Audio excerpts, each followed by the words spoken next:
Death Pixie disclaimer. This video was originally recorded in September 2024. There is swearing and profanity. Sources are listed in the description.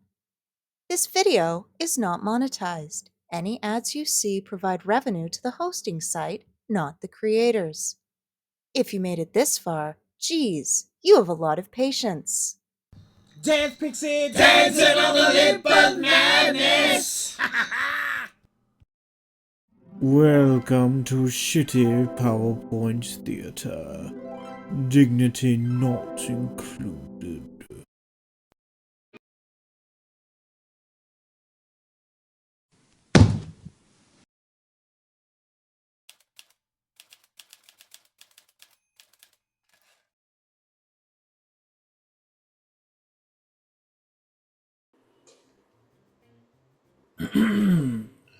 Good morning. Good afternoon. Good night. If in case we don't see you. This is the political report by Myry and Crabsworth. We have gone through the history of Canadian prime ministers. We have gone through their ups, their downs, the policies we agree with, and the policies we don't.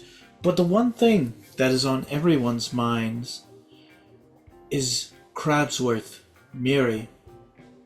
That Chretien Era sure was entertaining. And to that we have to say, absolutely. But what is the most entertaining show that we could think of that really illustrates the levity of the situation? And we thought nothing more and nothing less than the greatest sitcom ever. And if you don't agree with that, you may be valid, but you are invalidated in this presentation because it is casting the Chretien Era office style. Hello, I am Trapdoor Crabsworth. And I am your happy neighborhood witch, Myry. Yeah, happy neighborhood. That neighborhood being her dungeon. Which I've got to say, thank you to producer Rob before we go any further. Because producer Rob was the one instrumental in installing closed circuit TV so we could watch whatever Myry was watching. Generally, it was locked to surveillance tapes.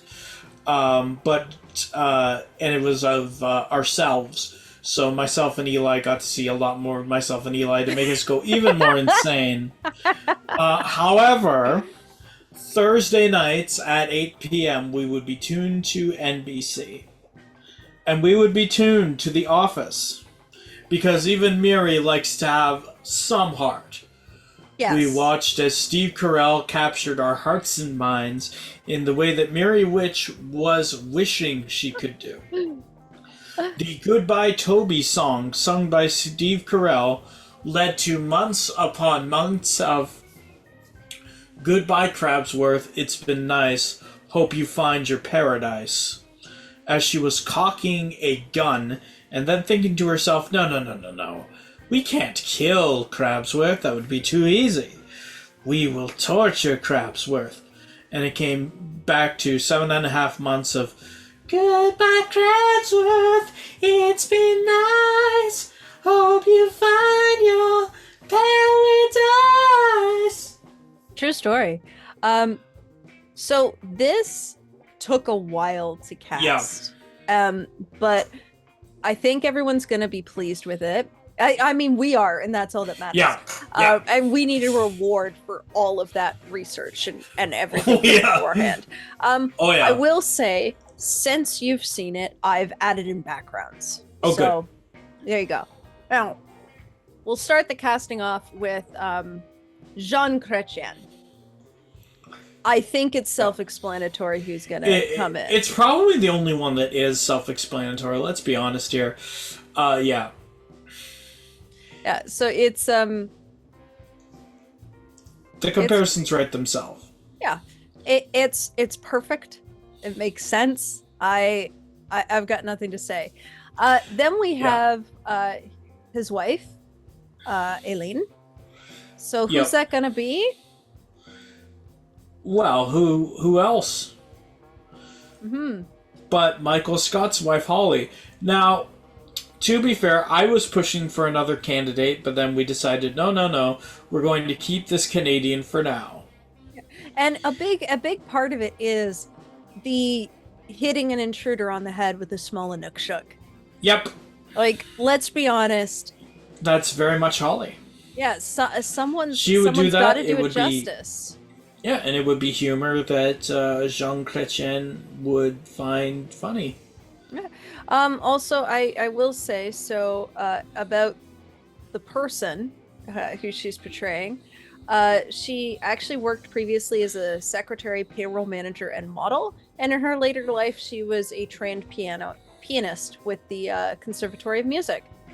And she hit an intruder over the head with an inukshuk. So, you know, there's class, there's poise, and then there's I'm gonna frickin' bean ya if you mess with me. And I feel that's Holly.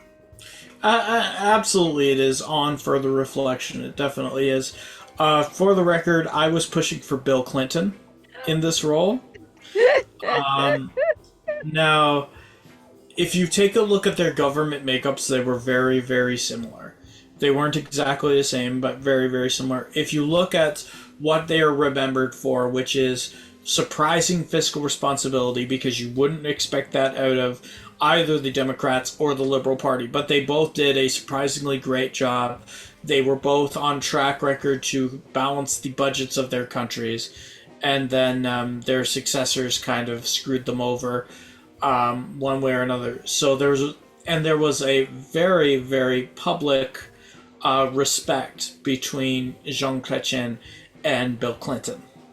And I thought to myself, well, what if that respect was a little bit more? Like, we know Bill Clinton and Monica Lewinsky, of course. So we knew that Bill had a penchant for sleeping around. And we know Chrétien was adventurous in his older age. So that's where my mind went. Unfortunately, Myry just decided to go completely balls to the walls, keep it Canadian, especially in the core cast. And I respect that. Now, the next one, it was who's Chrétien's right-hand guy, and the research pointed me to Eddie Goldenberg. So who's going to play him? And I think you will agree, the comparison is uncanny. So we got Dwight Schrute. Yeah. He was senior political advisor to Jean Chrétien. And yeah, he actually had a memoir, The Way It Works, that focused on his time in government. But that's the thing. He was in the top 3 people who were considered to be the most influential. He was considered to be Chrétien's most influential political guide. I flipped my words there. So yeah, I mean, look at this comparison. Yeah, no. When you showed me who Dwight Schrute was, because I thought you were going in a completely different direction, but Goldenberg makes sense. Yep. On almost every level, he's Chrétien's assistant, at times his most loyal follower, but the times when Goldenberg would break away from Chrétien is the time when we got the most unhinged Chrétien we could find. So I can see Dwight Schrute for that. Now, we're rounding out the core group of the Chretien era, and we can't do without Sheila Copps. No. So this brings us to Phyllis Vance. Yep. Wife of Bob Vance, Vance Refrigeration. Yep. So she was the 6th Deputy Prime Minister of Canada. Her father was the Mayor of Hamilton. And she was considered a huge left-wing member of the Liberal Party, and she advocated for legal rights of women, marijuana legalization, minority rights, and protection of the environment. And here's the thing. She had a combative style and reputation for flamboyance. Now, this is the thing. This is the thing about Phyllis Vance here. When she gets aggressive, she gets quiet and she gets scary. Yes. Like the time when Pam was stepping a little too close on her clients. Bob, yeah. It was a step off moment. And then look at, like, come on, flamboyant patterns, colors. She has her own like style and stuff. I think it works personally. Plus, Bob Vance Refrigeration. He has his own way of doing things. You need to be just as flamboyant in order to be compatible with a machismo god like Bob Vance Refrigeration. You have so much respect for Bob Vance. I do have so much respect for Bob Vance Refrigeration. Now, the next one is, we need somebody who's been in government so long, we kind of don't know why they're there. Yep. So we've got David. There were a few people that could have been picked for this. Settled on David Collinet. And again, kind of uncanny with who we've cast. Yeah. Now, see, for this one, I remember saying to ourselves, Creed Bratton is kind of an enigma of himself. I would want Creed Bratton to be Creed Bratton. In the absence of that, you cannot go any more Creed Bratton than David Collinet.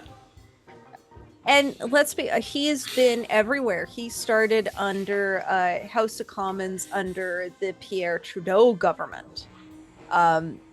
And then he also was under 3 prime ministers. So Pierre Trudeau, John Turner, and Jean Chrétien. He bounced around through portfolios.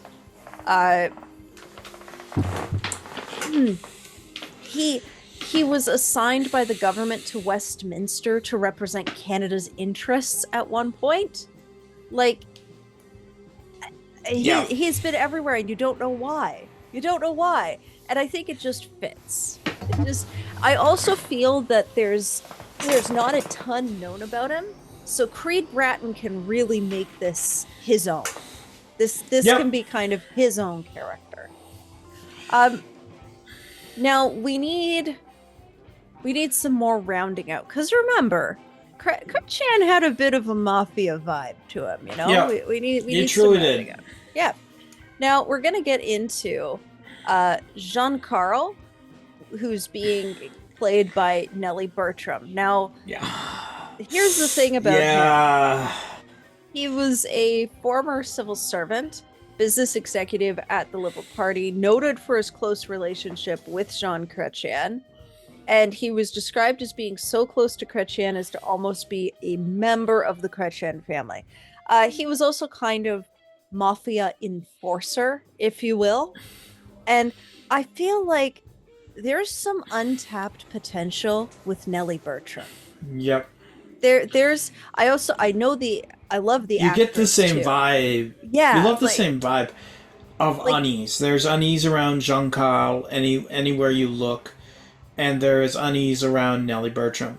Yeah. And this is an example of vibe casting. Yeah. You don't think it's going to work, but I think it will work. The vibe is there. Absolutely. Now, there is somebody from Chrétien's circle who got an awesome nickname, so I had to include them here.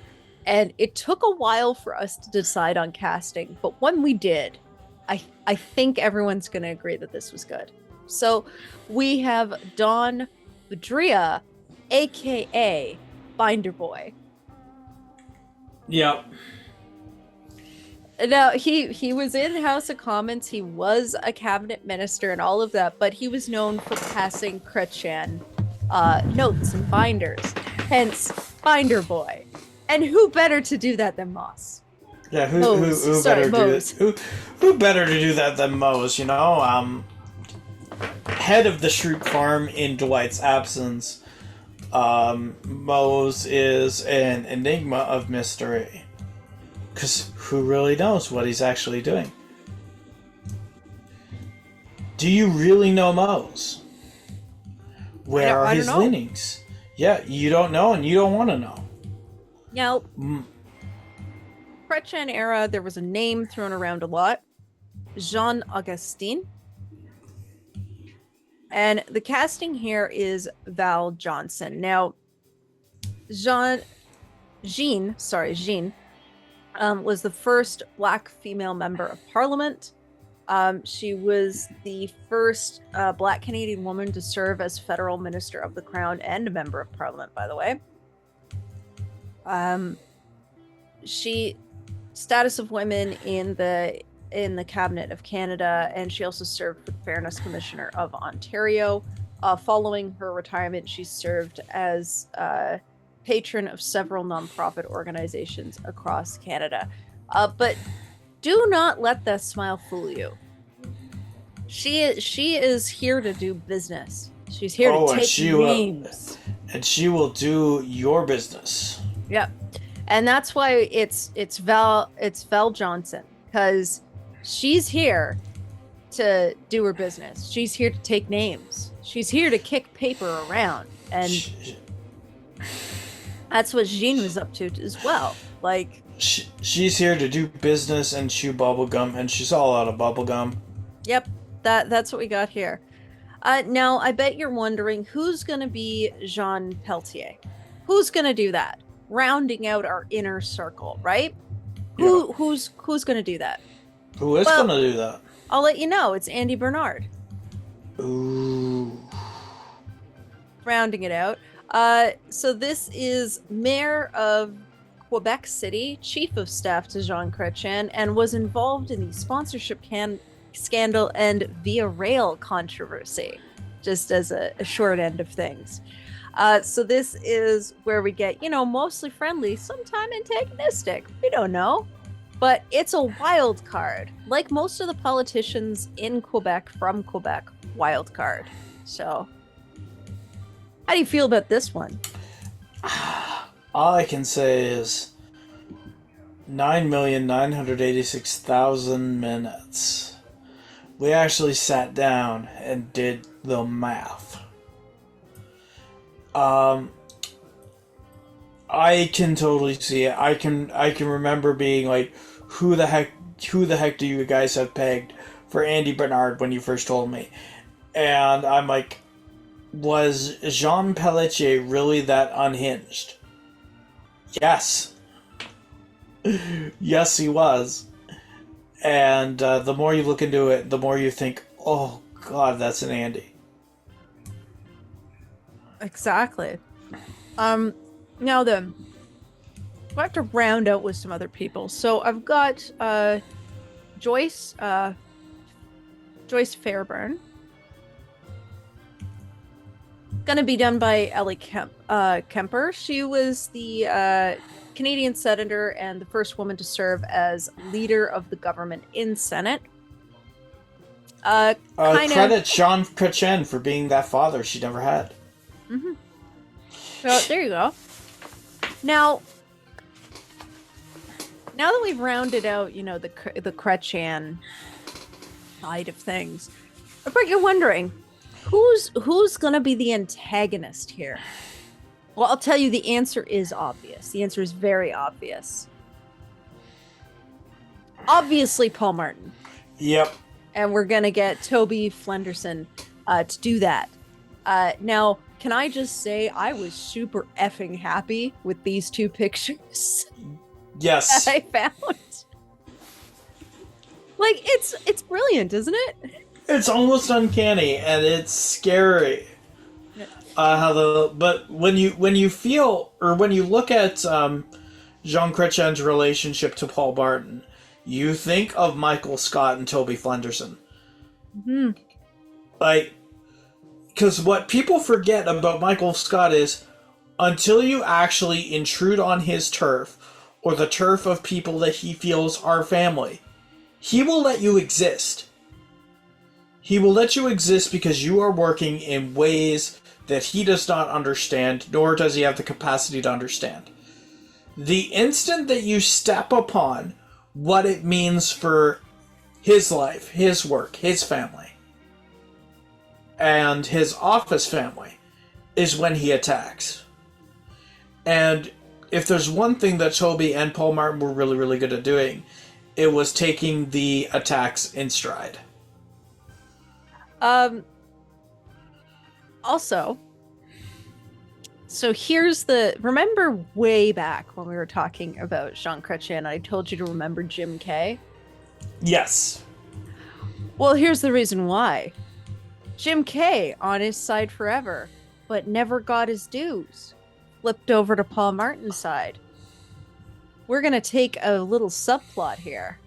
And we're putting Jim Halpert in this position. Because remember when they were two competing managers in the office? Oh yeah, Jim handling the day-to-day and, all of the managerial duties, and Michael Scott just kind of being there, having his feet swept up from under him. Yep. And here's the thing about Jim Kay over here is he was the one, like I mentioned, who got all those supporters for Chrétien in 1990. In 1990 for him to like really make a push for leadership. And then never, like, Chrétien stopped taking his calls. Chrétien wouldn't show up to meetings.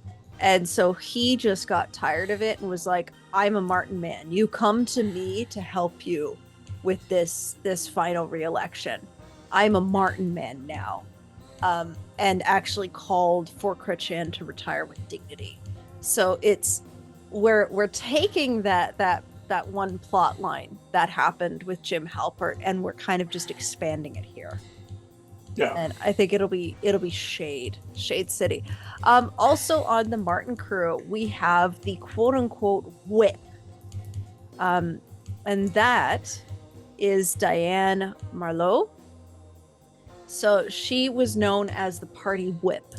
Made sure that everybody was doing their job, made sure that they kept up to date on things. There was no time for dilly-dally and tomfoolery. And who doesn't like tomfoolery? That would be Angela. Now, to be fair, we did not find out if Diane Marleau was, in fact, the office mattress. We didn't find that out, no. No, we attempted to look, so there might be a little bit of ambiguity there. If somebody knows, let us know. Also, please note that Diane Marleau and the Chrétien administration were not the ones to get rid of the feral cats. Why? I happen to believe it's because of Diane Marleau loving cats. And when Paul Martin got in, I would think that Martin would want to do away with them. And Marleau was the one who had to stop him and say no. She was probably the one as well who recommended that Stephen Harper adopt cats. Now, of course, she was meaning her strays. But Stephen took it in an entirely different direction. I don't know. I'm just throwing out conspiracy theories here. I'm all good with these conspiracy theories. Why not? Why not? Absolutely. Now, we got more in the Martin crew. We've got Anne McLellan. And we're going to get her to be played by Kelly Kapoor. Boo, Kelly Kapoor. Boo, Kelly Kapoor. Boo. The character Kelly Kapoor? Both. I can't stand either. I can't stand either. She was the 9th Deputy Prime Minister of Canada. She was also a cabinet minister. She represented Edmonton in the House of Commons, and she held positions like the Solicitor General, Minister of Health, and Minister of Justice of Canada. Now, here's the thing. The next person on this list is somebody who you might say wouldn't really take sides. But here's the thing. I did some research on him, and I was like, he's just a guy here to do his job. He doesn't care. He's just here to do his job at the end of the day. And that person is Stan Keyes. And who's just here to do their job and clock out? It's Stanley. It's beautiful. Of course. It's so beautiful. Because you're so right. Yeah. He was chair of the National Liberal Caucus, chair of the National Liberal Caucus Executive Committee, chair of House of Commons Standing Committee on Transport, chair of the House of Commons Liaison Committee. He's just here to do his job, guys.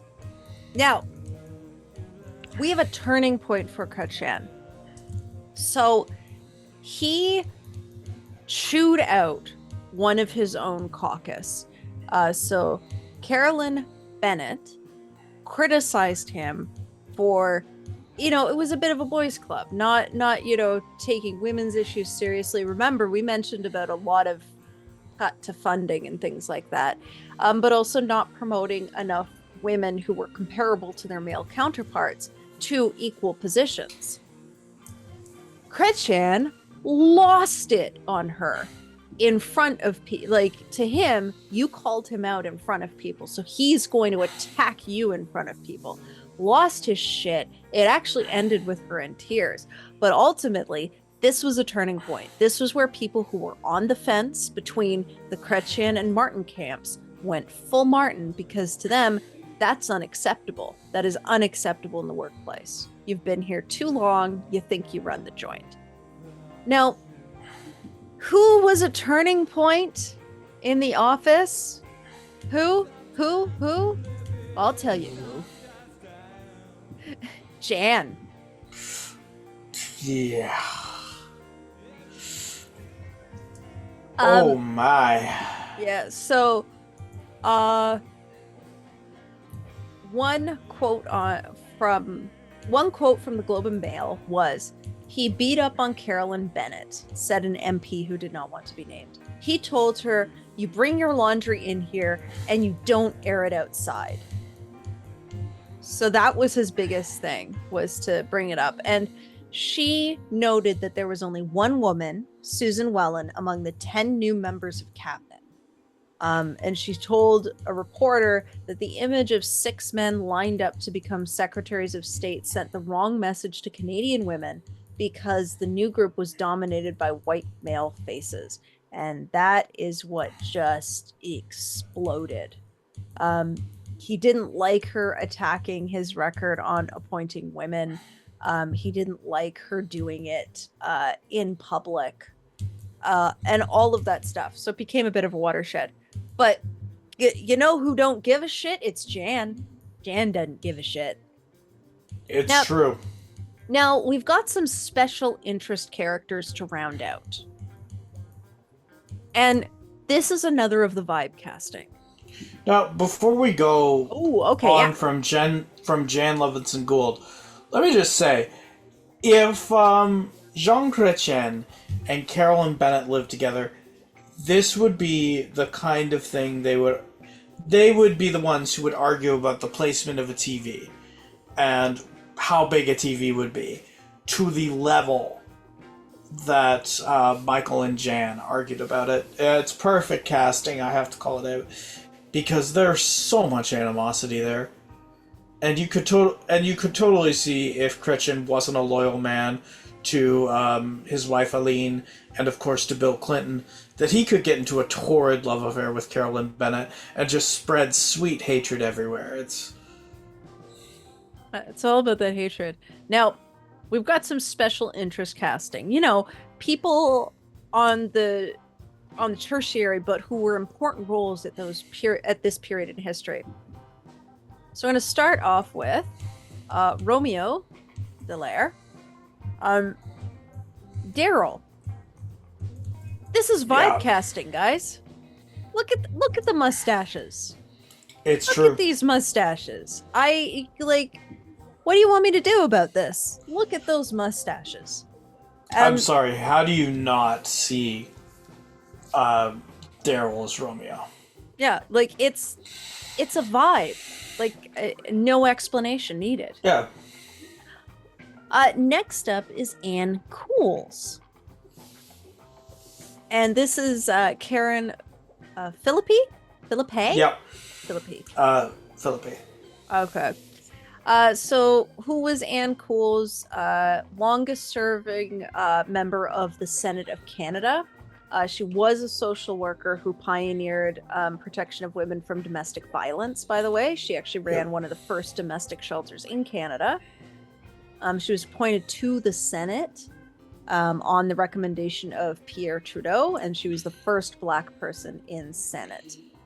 She eventually became very critical of liberal governments, and that was all about the issue of same-sex marriage. So she actually ended up crossing the floor to the conservative parties. She was. But we can also believe she had the hots for Jim Kay, because who wouldn't?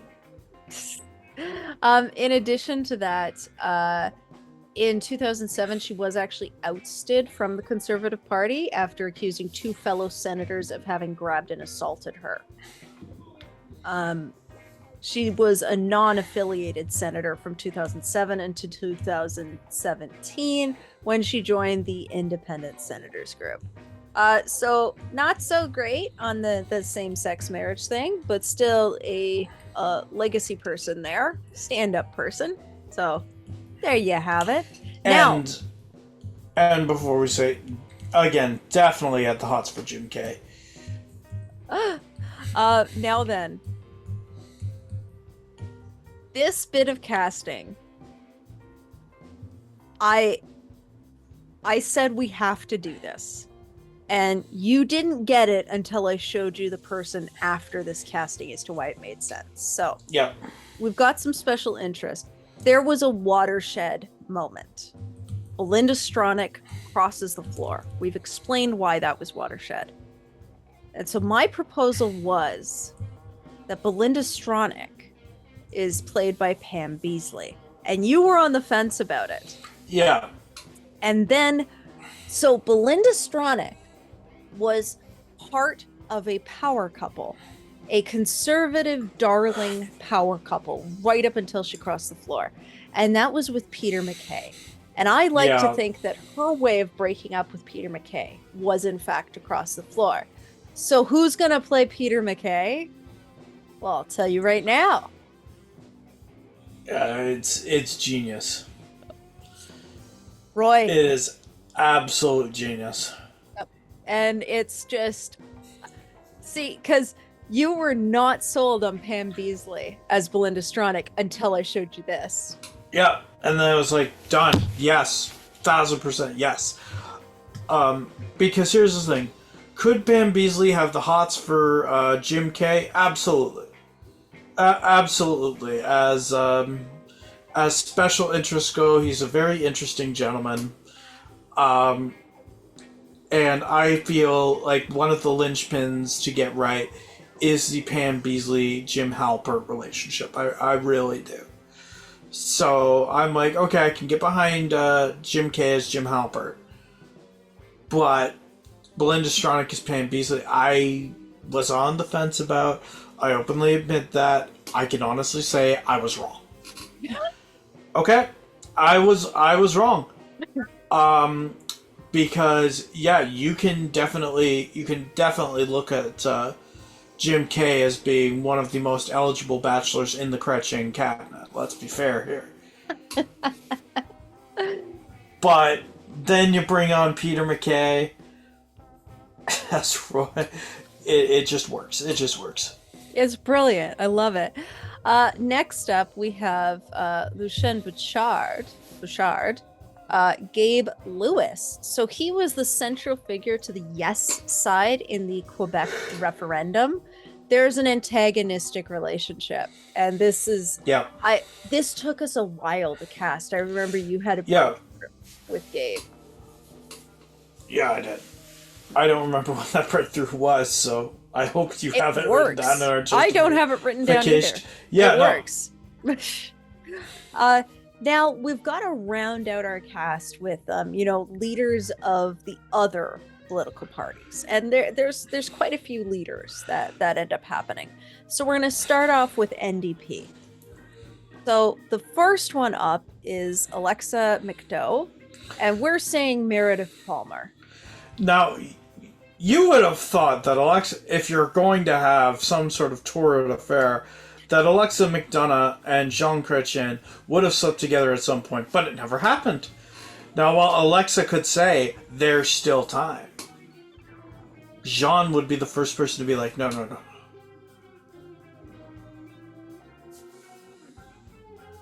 But that's all I gotta say about this. That's why we picked her. Yeah. Like, it works, man. It works. I also I think Alexa was a redhead as well, if I'm not mistaken. I can't remember, to be honest with you, and Now then, you were not sold on the next NDP leader casting until I justified it. yeah. So the next NDP leader is, your favorite guy, Jack Layton. And who's going to play him?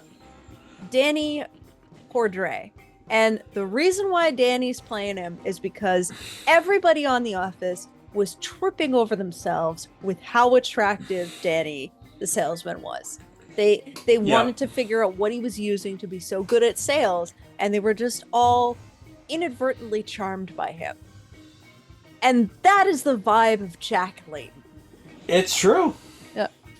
As we're just all charmed by him. Also, I think like a mustache, it can work. I think it can work if we have a mustache here. Layton pulled off some very interesting styles, and it worked for him. It worked for Danny as well. Next up is an NDP rep, Sved Robinson, and he is going to be played by Oscar.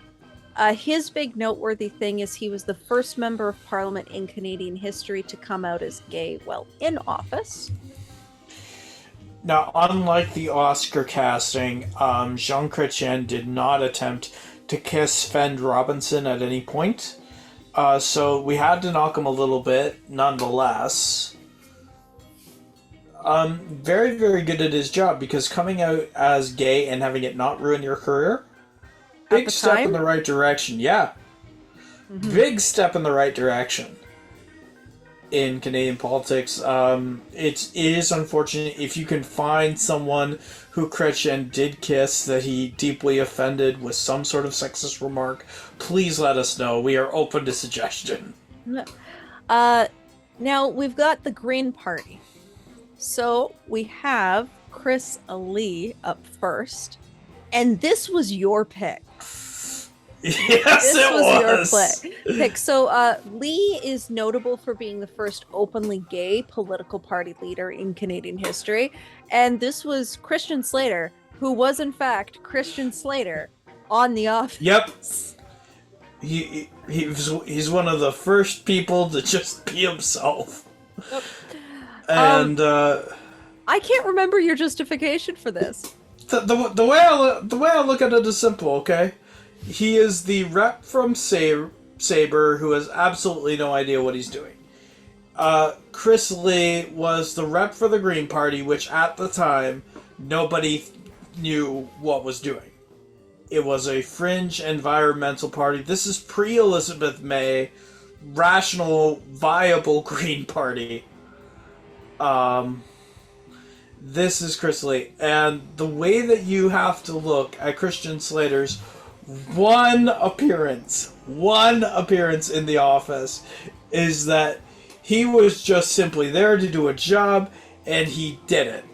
It was a groundbreaking job for a new era of The Office, the Sabre era. And I forget what my actual justification was, but something about a rainbow. There was something in the Christian Slater thing about a rainbow. I'm like, done. Speaking of Elizabeth May, who's going to play Elizabeth May? I really do feel that the answer is obvious. Yep. Joe Bennett. Joe Bennett. This seems like the kind of person who would put Creed Bratton in charge. Who's the most senior? Well, we don't think we should go based off of seniority. No, who is it?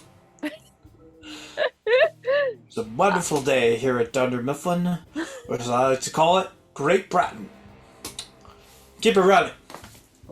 Now then, the next bit of casting was... This one was difficult because you were very clear that this Office character had to play the right person. Yeah. So, progressive conservative leader, Joe Clark. being played by Bob Vance. Yeah.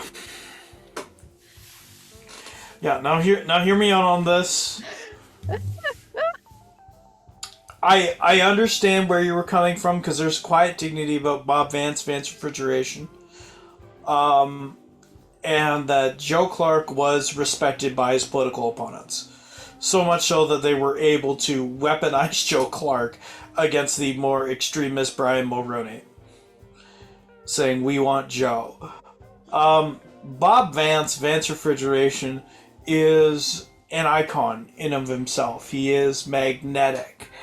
He is charming. He is funny. He is everything you want Bob Vance Refrigeration to be. Is Joe Clark all those things? One could argue that he is. But those people would be wrong, because there's only one Bob Vance Refrigeration. And in the absence of Bob Vance Refrigeration, we have to think to ourselves, who is going to do this job as a job and not screw up Bob Vance Refrigeration? And we thought a lot about it, and during the time, Joe Clark was the best option available. If you have a better option for Bob Vance Refrigeration, I would love to hear it. Preferably in a 50-foot solid gold statue of Bob Vance Refrigeration. All right, now, after that bit of joy for you, we're moving into the assholes, the antagonists. So, first up is asshole number 1, Preston Manning. Todd Packer. Yep. Enough said. Enough said. Next! Next is Assholes 2, Stockwell Day. The Senator, Rob Lipton.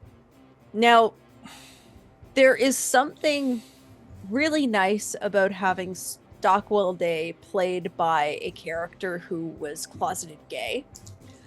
But also something that I think is weird is the skin quality on both of them is eerily similar. Oh, yeah.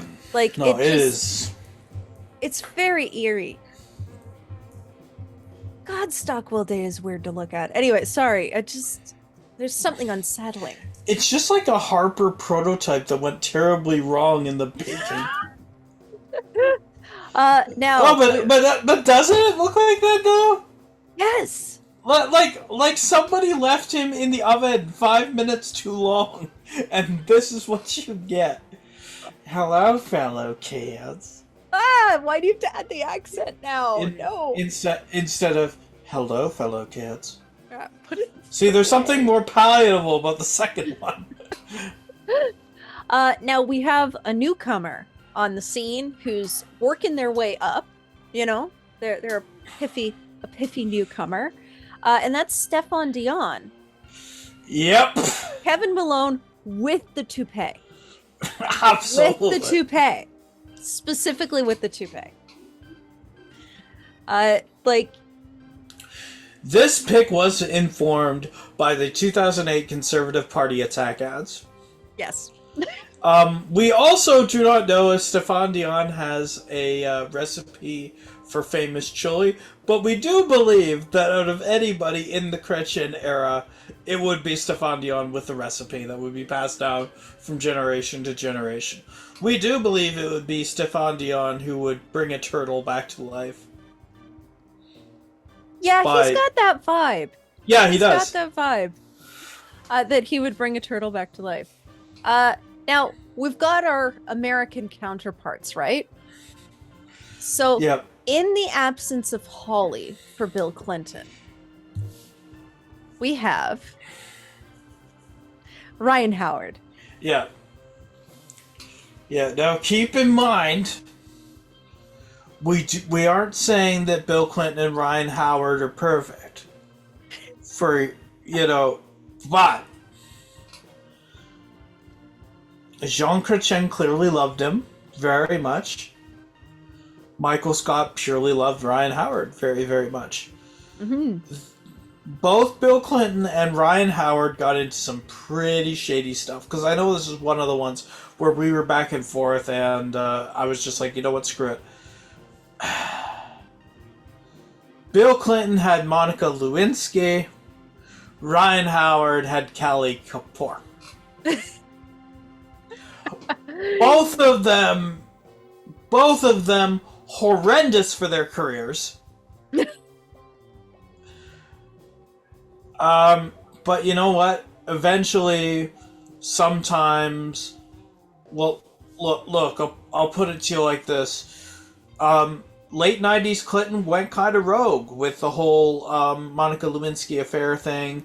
Americans decided that's not my America, and it reflected badly on Al Gore, which led to George Bush.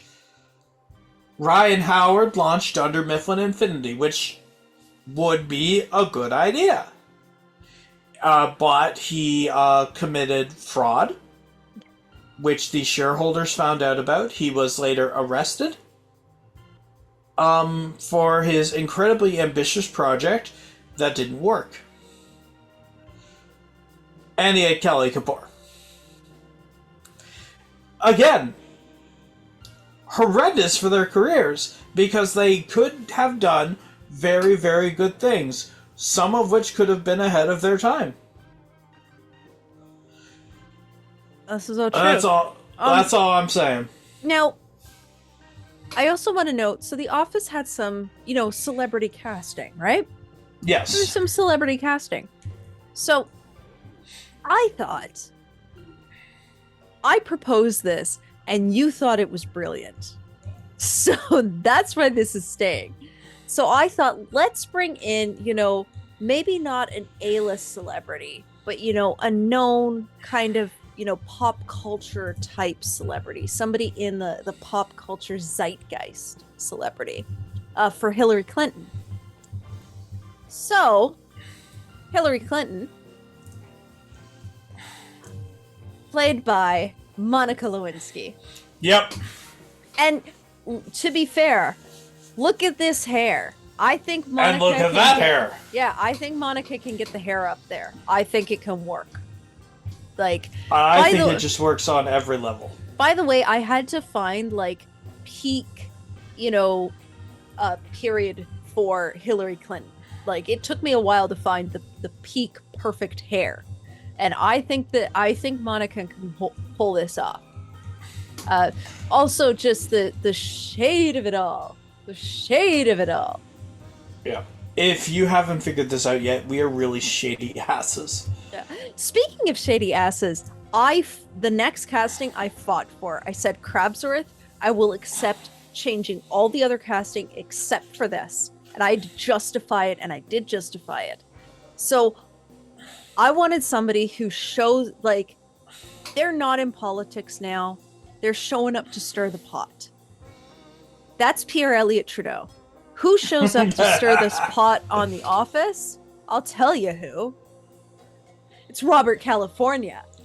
Robert California. I remember fighting this one. Robert California doesn't need the job. Doesn't need it at all. But he buys the company, decides he's going to be manager, for kicks, shows up and has these long-winded, brilliant monologues about utter ridiculousness because he doesn't care anymore. He doesn't care. His livelihood doesn't rely on this. He's here to have fun. And what is a retired Pierre Elliott Trudeau doing? He's here to have fun. He doesn't have to respect anybody in the workplace now. He's showing up to stir the pot and then he bounces. And who better to do that than Robert California? That's what I say. I can remember saying to you, you know what? I'll let you have this one. I don't feel nearly as strongly about it as you do. As much as I don't think it's right, but I couldn't think of anybody better at the time for Pierre Trudeau than Robert California, because it makes sense. Also, the actor of Robert California, he'll make it work. Yep. He'll make it work. Now, we have our unfortunate KO, John Turner, coming up.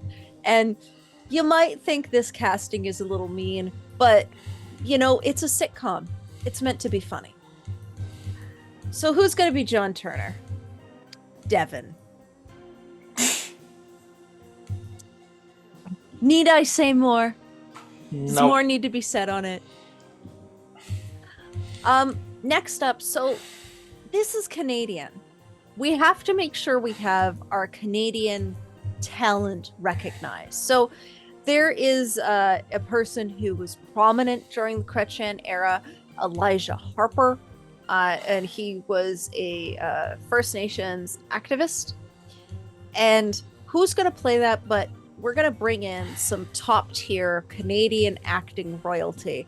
Somebody who has an Academy Award, can do Shakespeare, and is still going to show up on TVO Kids in Dudley the Dragon. We got to have somebody with depth. And that, of course, is Graham Greene. Yep. You know, who better to play Elijah than Canadian acting royalty Graham Greene? I don't think that there's any big argument there. No. If you want to know a little bit, Harper was elected as chief of the Red Sucker Lake Indian Band in '78, serving for 4 years. He also worked as a policy analyst prior to entering politics. He was Canadian OG Cree politician, and he served as a member of the Legislative Assembly of Manitoba, and then as a member of Parliament as well. So he would have been up there as in the feds. Yeah. He also was a key factor in the rejection of the Meech Lake Accords and proposed an amendment to the Canadian Constitution. So quite a lot there. Gravitas is what I'm saying. So this is when we bring in Canadian acting royalty. Now, the news. We need a news anchor, you see. We need a news anchor. We need somebody, with esteem. Someone with a name that even Canadians who didn't see him on TV are going to be like, that sounds familiar. So who's going to play Lloyd Robertson? Who has experience with a camera? Well, I'll tell you who.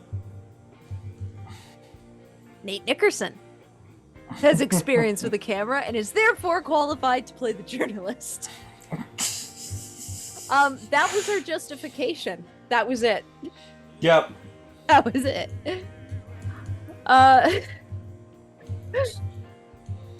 Now, up next, we've got someone whose last name I cannot say, so I'm hoping you can help me with that. But he was a Governor General of Canada.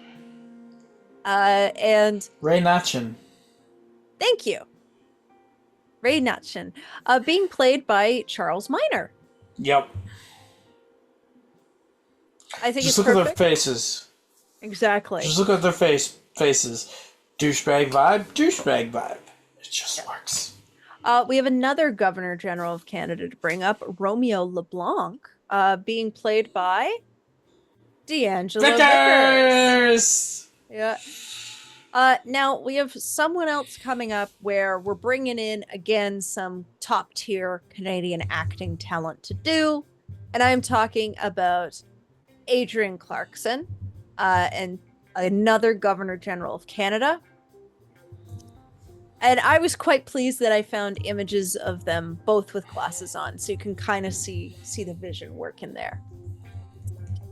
Now, we got to talk about Speakers of the House. Yeah. Who's going to keep this thing running? So the first one we have to cast is Peter Milliken, and that is going to be poor David Wallace, having to hold the damn ship together of the crazy. Exactly. We're talking about pre-fall off the deep end David Wallace. Yes. We're talking about the David Wallace that has to deal with the Michael Scott Paper Company. Yes. The biggest competition Dunder Mifflin's ever seen. Well, next up, we have another Speaker of the House, Gilbert Parent. And here's the thing. Prominent Canadian actor, Also on The Office in a bit part. Who could I be talking about? I'm talking about Finger Lakes guy, of course. Showed up very briefly, just in time to play it. And obviously that's Jim Carrey. So this was our casting. Thank you so much. We had to do it. We absolutely had to do it. It was for our sanity. We would say it's for your benefit. No.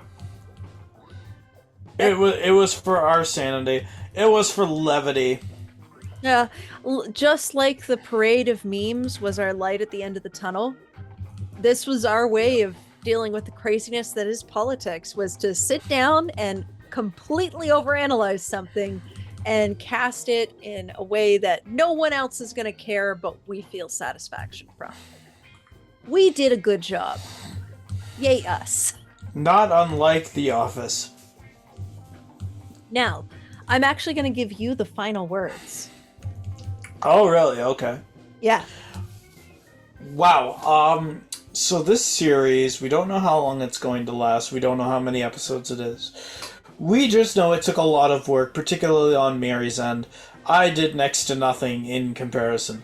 I was just told to sit here and spout out anything I could think of with relation to these prime ministers on the spot, off the cuff.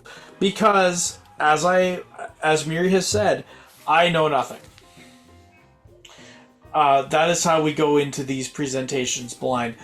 When we go further into this, you're going to see Myry's plan and Reggie's party platform that we're going to develop based off of this. I've been writing stuff down. I'm sure Myry's been writing stuff down. We're going to come together with one of the most bonkers party platforms you will ever see in your life. And we're going to have a quote-unquote winning strategy. All of the wins that we've seen from previous prime ministers, we're going to combine them all into one happy ball. Yeah. Right now, I would just like to say that we are going to be starting Reggie's Summer Shade Show. Yeah.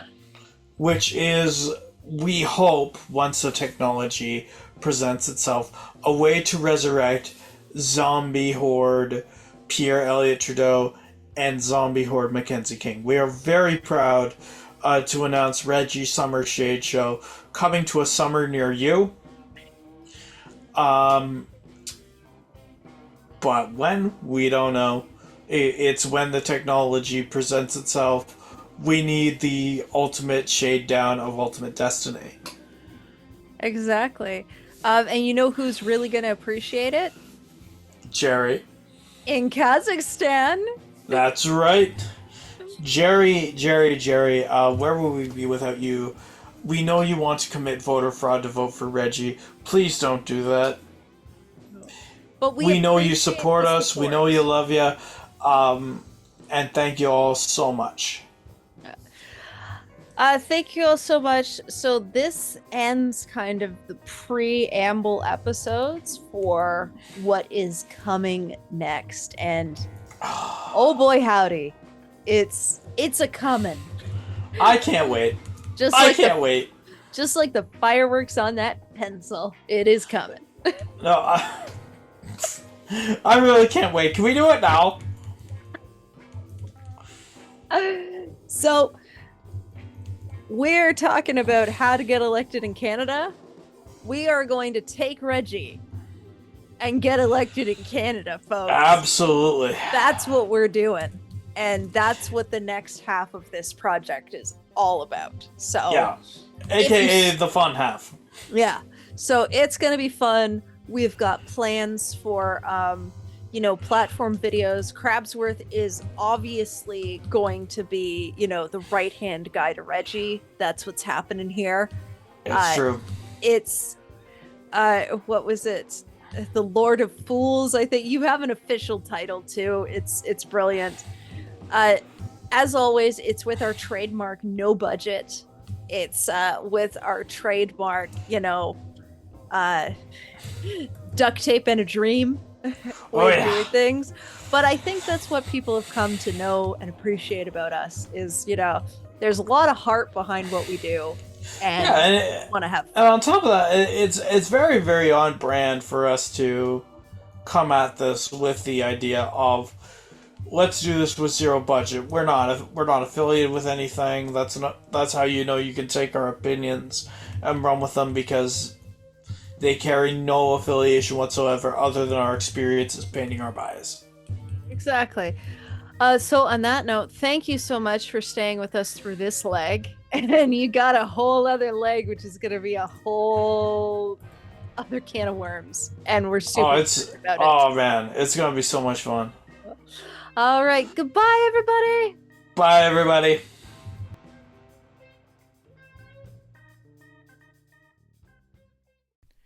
Hey, this is Trapdoor Crabsworth for Death Pixie. If you liked our content, please like this video and subscribe. And if you want to see more, just check out our links in the description. Do it. Do it or Myry will kill you.